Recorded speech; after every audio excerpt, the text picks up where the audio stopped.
polp de roca o el polp, això és polp verd. Que el polp blanc només té una rastreta de ventoses i el polp verd en té dos, no veieu que en té dos? I aquest polp és molt més cuitós que l'altre. En principi es té que congelar, perquè si no és molt dur. Anem a rellenar la bossa de pasta de pilota. Quan són els polps tan grans, es solen rellenar de... Hi ha gent que li posa cansalada o altres coses, però jo normalment no li poso res. No l'hem de fer molt plenó, perquè si no és una volta que, com ell després se n'entra, ara anem a cosir la bossa perquè no mos se n'isca el farcit de dins.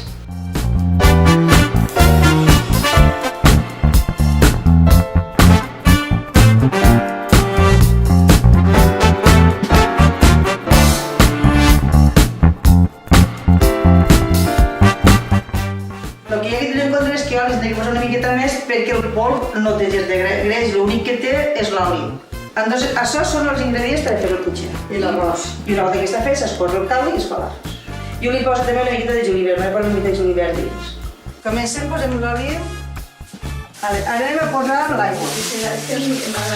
Anem a comptar per a 6 persones. Jo poso així mig quilo de fesols, igual sobren, però jo sempre tiro més per dalt que per baix. Ara posarem la sal, el nap, la cansalota, la xirivia i la col. Este copet de col és nostre. I la col.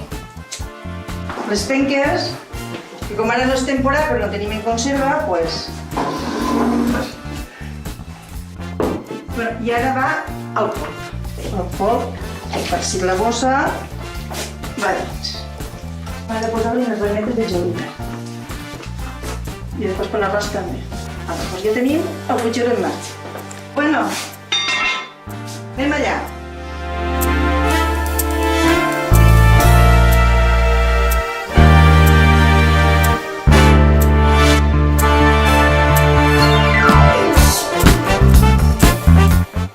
Ja en caureria que poses una miqueta d'aigua i gelar perquè pare de bullir. I entonces el fesol sempre s'ha dit que es cou més pronte. Le poses l'aulla i entonces quan torna a bullir pues ja el fesol diu que es cou millor. Bueno, jo ho he fet sempre així i sí que fa bé.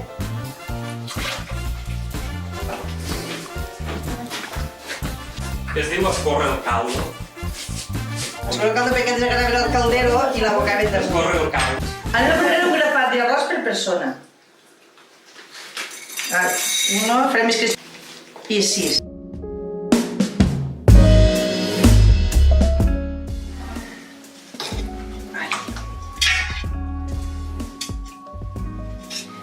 Veus tan gran polp que hi havia?